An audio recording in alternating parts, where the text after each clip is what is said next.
Welcome to People Tech, the podcast of the HCM Technology Report. I'm Mark Pfeffer.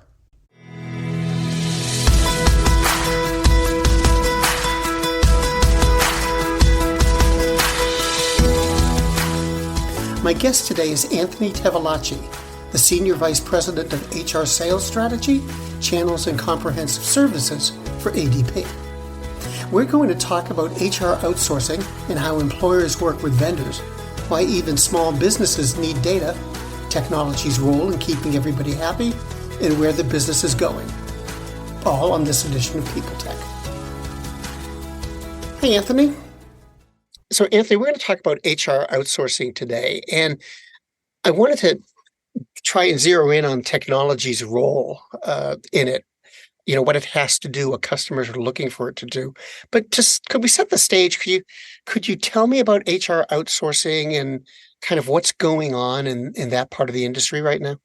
Yeah, for sure. HR outsourcing is really dynamic. And when you think about the challenges that small, medium-sized businesses face today from, the very beginning of their life cycle of the employee and finding them and trying to make the right decisions on who to hire, all the way to job separation, there is just an enormous amount of administrative pressure, liability pressure, and quite frankly, performance pressure that exists on that spectrum.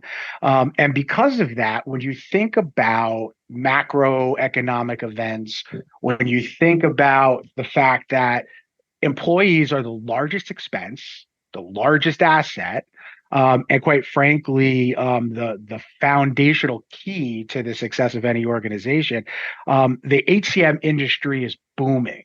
There's so many different solutions across a spectrum of offerings from an HR outsourcing perspective to help support small, medium-sized companies in just about any way that you would want to be supported relative to two things. One, where are you in the journey of managing human capital? And then two, what are you trying to solve for? Right. So, you see a lot of PE investment, you see a lot of innovation, you see a lot of startup activity because the demands that are put on practitioners and owners of companies is just so high that there's just an ask for a lot of things. And it just doesn't stop there. Right. You can get the tool, but then how do you use it? Right. How do you get the ROI? How do you make decisions off of that? Definitely a complicated thing for a lot of businesses to navigate. And the optionality is endless at this point. So what are businesses usually thinking about when ADP first hears from them? Have they become overwhelmed because of growth, or are they just finding things like compliance are more complicated than they'd anticipated? Yeah. Yeah, Mark, I think it comes from a lot of different places that can kind of stimulate a company's interest in wanting to evaluate their human capital structure, right? So I think you hit on one of them, right? If there's some kind of financial event that's going on in a company, if they're acquiring, if they're merging, if they're divesting, in a lot of those cases, they want to make sure that they have infrastructure, scalable, things that can grow and contract with them, help them be able to focus on key activities in an organization. That's one of them. I think that fundamental changes in an organization also create some challenges there as well. So like if you have change in leadership or change in philosophy about how the human capital is run or practitioner changes, those are also things where people are looking for resources and things to step into. And then you just have, a kind of a reaction to I would call it macroeconomic events like the Great Resignation or the war on talent, or just the record low unemployment, things that create tension and burden on the employer's ability to staff and be able to have the highest quality employees, and just wanting to be best in class from a employer perspective. Those are things that kind of stimulate people's interest and say, these are reasons why we need to think about what are our options to address these changes. Because it is critical when you think about the expense and the necessity of getting an ROI, and quite frankly, the impact that managing your people effectively have on your P&L in so many different ways. So let's talk specifically about technology. And, if I think about HR outsourcing and how it uses technology, I'm thinking of things that are probably pretty obvious, data analysis and all of that kind of thing. But what else is going on? And not only what else is going on from the customer's viewpoint, but what's happening under the hood? What kind of platform are you using to serve all these people? So I think it's really interesting when we think about technology, because there's no shortage of applications or tools to be able to use.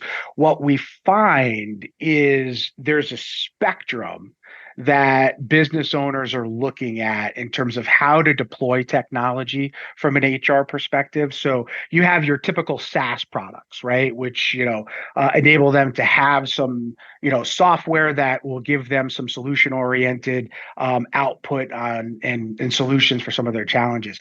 But as you go across the HR spectrum, you have things like managed and shared services, which allow smaller companies to either fully outsource or share in resources to take on very complicated or highly administrative things. And then you have, completely outsourced HR platforms that tie in shared liability and and enables companies to offload a lot of the financial and fiduciary risk of being an employer.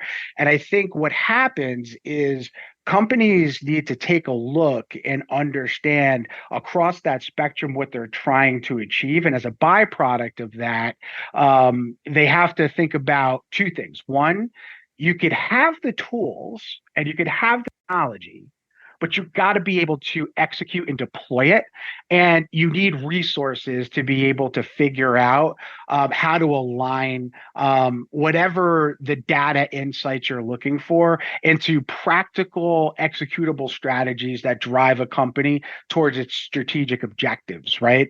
And when you think about technology, I think about not just the tools underneath it, but I think about what in the HR outsourcing space, what more is being asked of these organizations. And I see more and more that employee self-service is something that drives a lot of interest, because if you think about this Amazon world that we live in, that if I wake up and I say I want this thing, I could have it by the end of the day by just going through a few clicks.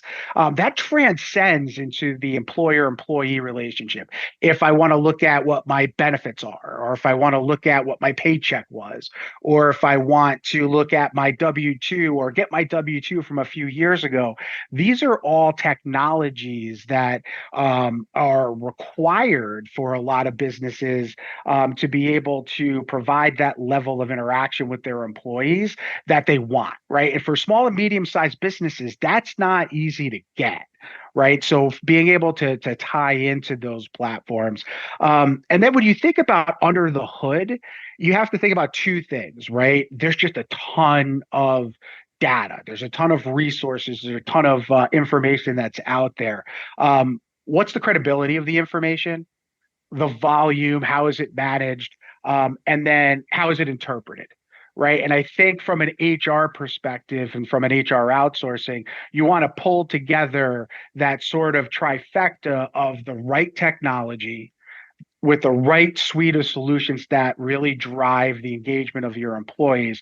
But then you have to have the right resources and interpreters to be able to help your organization, no matter how staffed or how rich your organization is from an infrastructure, to figure out how to deploy whatever the strategies and resources and ideas and things that will drive a company forward, right? So I find that more and more businesses kind of start with thinking about traditional software and then recognize that what they're really looking for in a lot of cases is expertise, support, insights, and then quite frankly, how to get from point A to point B, while at the same time, providing an environment that, gives employees access to information that they need to, to be effective, not just, in their day-to-day lives as it relates to being an employee, but even in their job, policies, procedures, HR support, things of that nature. Faith in the news media has been challenged, making it even harder to get stories told. The Friday Reporter podcast was created to help audiences better understand the media by hosting journalists who will answer the questions to which we need answers. Join me every Friday to hear more. Now, small businesses are interesting because the owner or the leaders of the small business, usually they're really industry experts in whatever business they happen to be in, but they're not always so expert on the support functions like HR or technology for that matter. So what are your customers like in terms of communication with you? How do you have to talk with them? Are you having to do a lot of education? Do you need to explain why some of the things you've got are valuable in the first place? Or are people, more or less up to speed on the things they really need to know about? Yeah, it varies so much by two factors, right? The time and resources a company has to make sure that they got their arms around that part of the business. And then I think number two is, just the time that they have to spend in, managing that part of the business. So, I think our clients want to be communicated with digitally. So if there's information that could be pushed through them, I think that's important to them.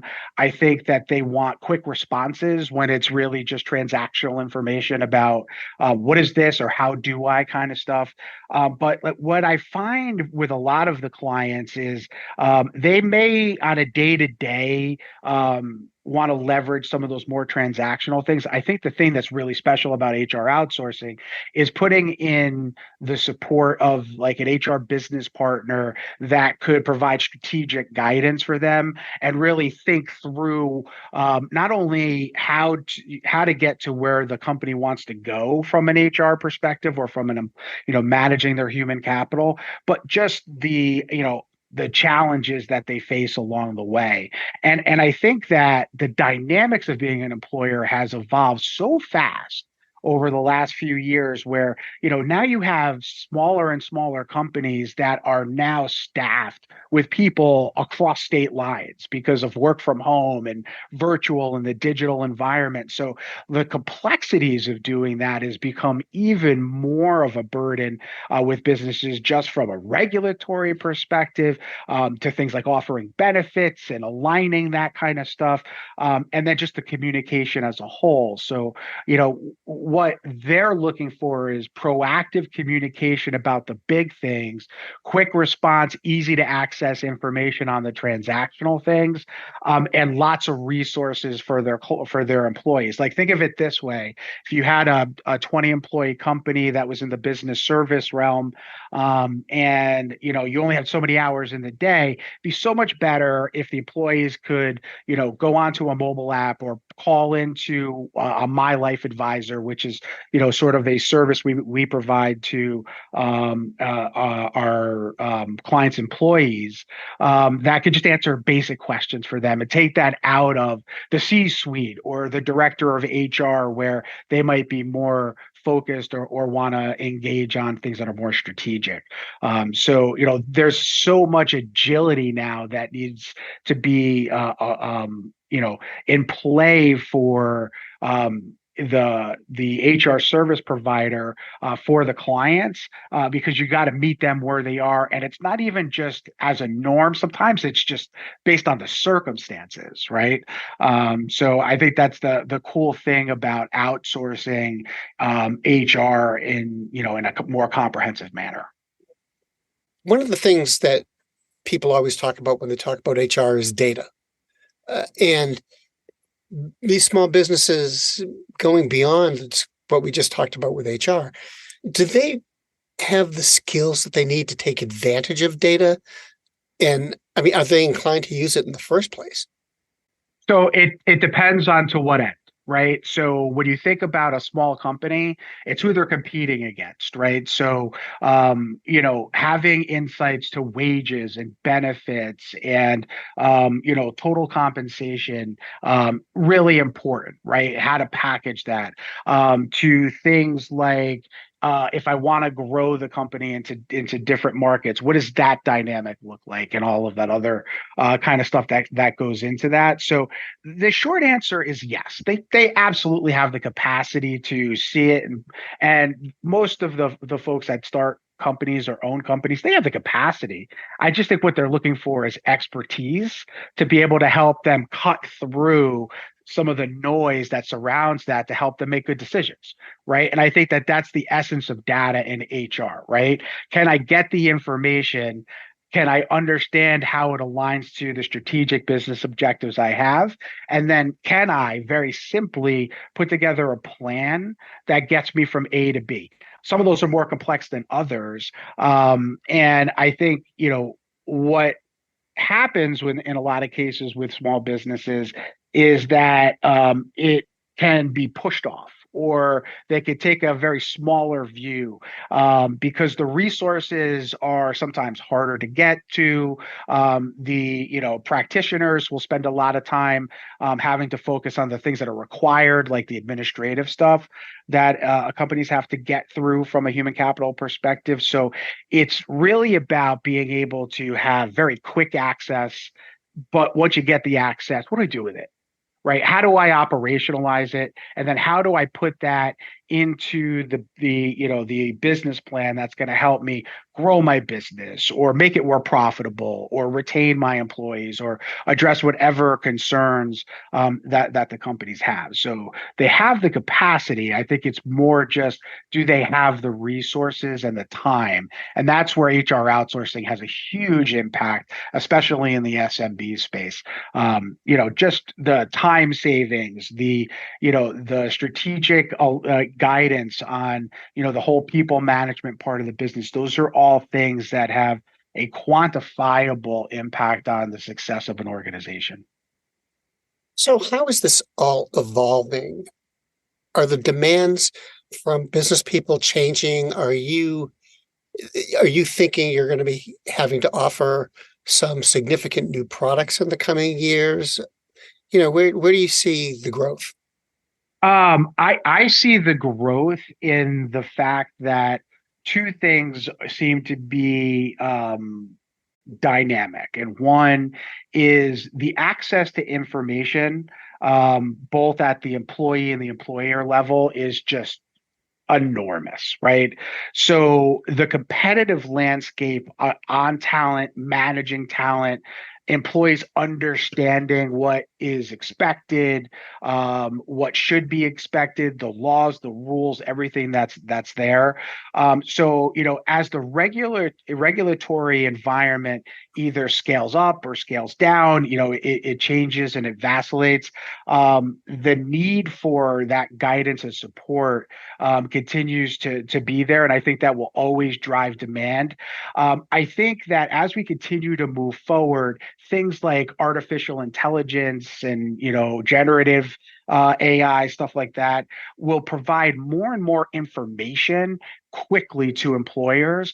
I think the reality is being able to have somebody in your organization that can take whatever those insights are and then turn them into actions and plans and execution is really going to continue to be things that I think our clients will continue to ask for us to be able to support and deliver, especially as that information becomes more fluid, more accessible, easier to get. I think where HR outsourcing is really going to have its impact is in getting it as one thing, using it and applying it is another. And I think that's the exciting part from an HR perspective. And then I just think that as we've evolved over the last 5 years, we've just seen the employee having a very important seat at the table in terms of what's important to them, right? How to maximize their engagement, how to get the best return on those folks. So I think that that's going to continue to be a primary focus for businesses. It's a very difficult thing to manage.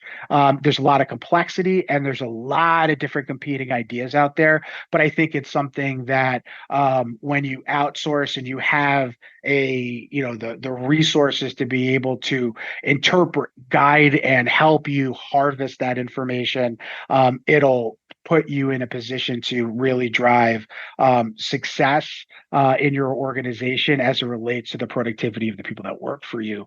And I think that's kind of been the underlying thing that's driven the HR outsourcing success in the future, the past. I think it is really going to be rocket fuel for why people are going to want to partner, right?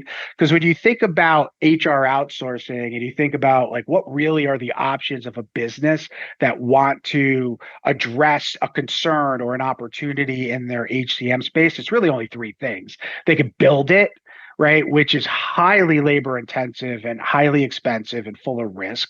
They can buy it.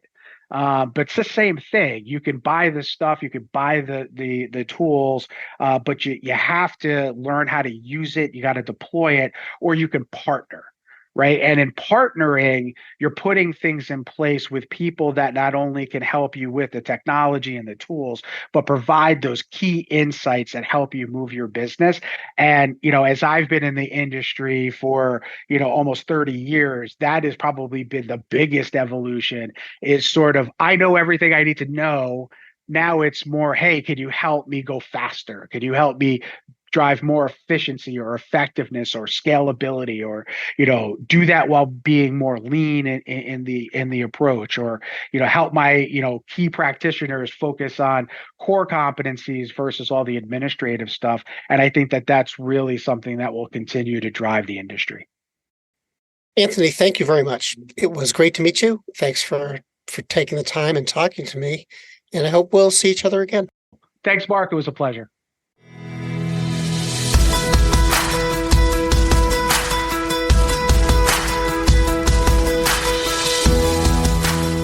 My guest today has been ADP's Anthony Tavolacci, and this has been People Tech, the podcast of the HCM Technology Report. We're a publication of Recruiting Daily. We're also a part of Evergreen Podcasts. To see all of their programs, visit www.evergreenpodcast.com. And to keep up with HR technology, visit the HCM Technology Report every day. We're the most trusted source of news in the HR tech industry. Find us at www.hcmtechnologyreport.com. I'm Mark Pfeffer.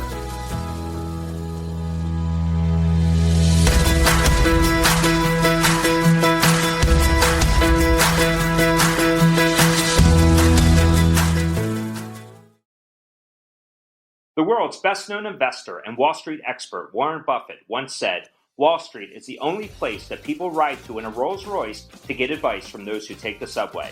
Mr. Buffett's quote is remarkably accurate, but how many people would rather receive advice from him than someone simply guessing? Welcome to Buy, Hold, Sell, your single source for Wall Street knowledge and profitable guidance. Please join me, Todd Schoenberger, and fellow trader Tobin Smith, as well as host Veronica Dudo, for a podcast known to move the needle for investors. Tobin and I are seasoned Wall Street executives with deep investment experience, and we are prepared to share our advice to those who choose to listen. Download Buy, Hold, Sell today on the Evergreen Podcast Network or your favorite podcast channel. Welcome to Don't Retire, Graduate, the podcast that asks you what you want to be when you grow up so you can graduate into retirement with a purpose and a passion, whether you're 25, 85, or any age in between. Gain actionable financial and mindset tips from your favorite authors, podcasters, and influencers to help you reach that exciting next chapter. Listen now and start building your path to financial freedom and reframing what retirement can mean to you. This is your host, Eric Brotman, reminding you, don't retire, graduate. The holidays mean more travel, more shopping, more time online, and more personal info in more places that could expose you more to identity theft. But LifeLock monitors millions of data points per second. If your identity is stolen, our US-based restoration specialists will fix it, guaranteed, or your money back. Don't face drained accounts, fraudulent loans, or financial losses alone. Get more holiday fun and less holiday worry with LifeLock. Save up to 40% your first year. Visit LifeLock.com/podcast. Terms apply.